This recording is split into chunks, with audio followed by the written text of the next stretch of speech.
Le nouveau nous, c'est une affirmation de la volonté et un rapport extrêmement déterminé sur les faits et les chiffres. C'est contester les perceptions, se réconcilier avec les chiffres, les faits et la vraie politique. Et c'est de dire la chose suivante. Aujourd'hui, c'est ce que je dis dans mon intime conviction, c'est ce que j'appelle le cadre premier, celui qui fait que vous appartenez à une société, c'est l'acquisition des 3 L. L'acquisition des 3 L, c'est 1, le respect de la loi du pays, c'est acquis. 2, la connaissance de la langue du pays, c'est acquis. 3, la loyauté au pays, c'est acquis.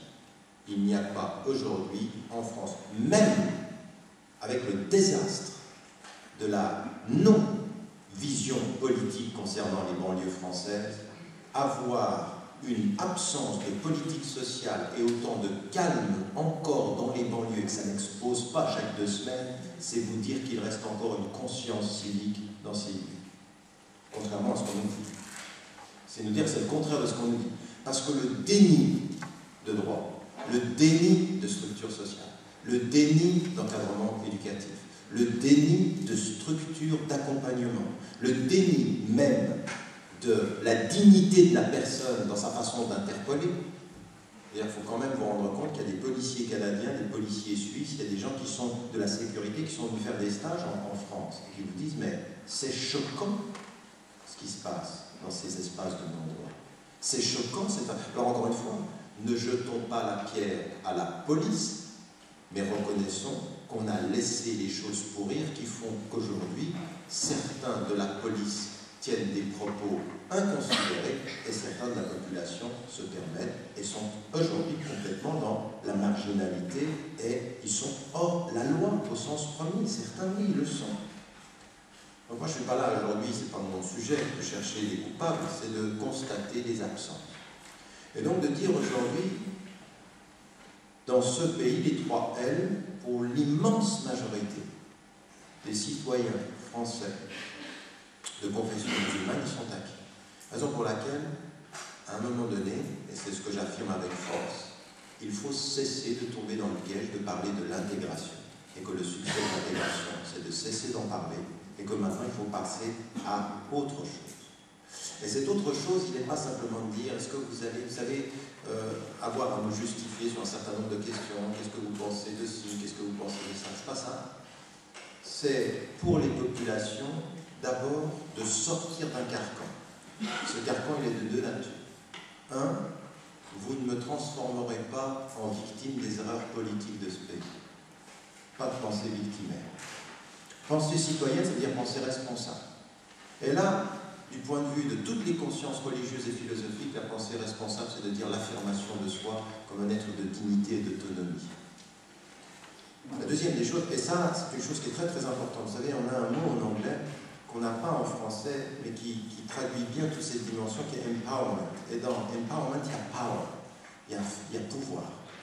Et en fait, c'est à la fois un processus d'autonomisation, un processus de responsabilisation et un processus d'autorité. C'est-à-dire qu'en tant que citoyen, j'ai une certaine autorité.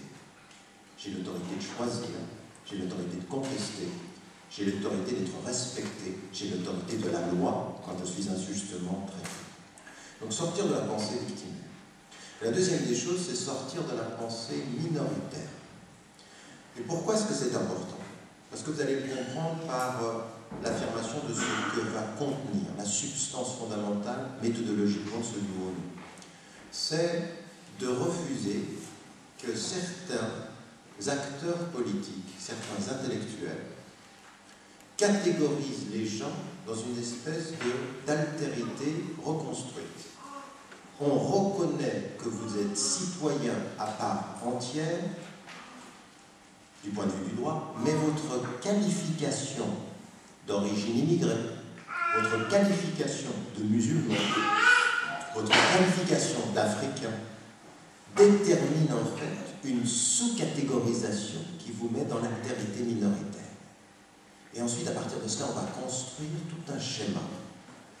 Ce qui est exactement le lien, l'intersection entre l'expression de ce que disait Foucault et de ce que disait Bourdieu. exactement cette intersection-là, où il y a dans le discours un rapport qui dit l'égalité du droit et construit la domination du majoritaire contre le minoritaire. Et certains citoyens français de confession musulmane sautent à pieds joints là-dedans et l'admettent. Ils admettent cette idée, on est dans un rapport de minorité. Et donc finalement, ils ne vont se construire que par un rapport de la loi majoritaire et notre statut minoritaire. Eh bien, ma proposition ici, c'est de briser cela, méthodologiquement, en disant on va sauter à pieds joints sur les objectifs. Que voulons-nous réaliser? C'est-à-dire qu'à partir du moment où je suis citoyen, que je respecte la loi de ce pays, que je n'ai pas du tout envie de me situer dans un rapport de victime ni de minorité par rapport à une majorité, j'ai un discours qui doit se construire, c'est quels vont être les objectifs que je m'assigne comme citoyen de la nation. Et là, vous avez un autre mot que nous n'avons pas en français de la même façon, mais qui est en anglais le bien, c'est le changement de narrative, c'est-à-dire quelle est la construction, le discours qui va être le substrat de ce discours de la nation que nous allons porter ensemble. C'est-à-dire être capable, en tant que Français et de confession musulmane, de dire moi je ne vais pas me situer dans un rapport à la loi dominante, je vais maintenant poser des objectifs. Et mes objectifs, ce sont des objectifs citoyens, ce sont des objectifs de dignité humaine, ce sont des objectifs éthiques. Et l'éthique, elle a ceci de particulier, c'est qu'elle dit à chacun, tu peux avoir l'éthique de ta conviction, il faut réussir à construire une éthique de la collectivité.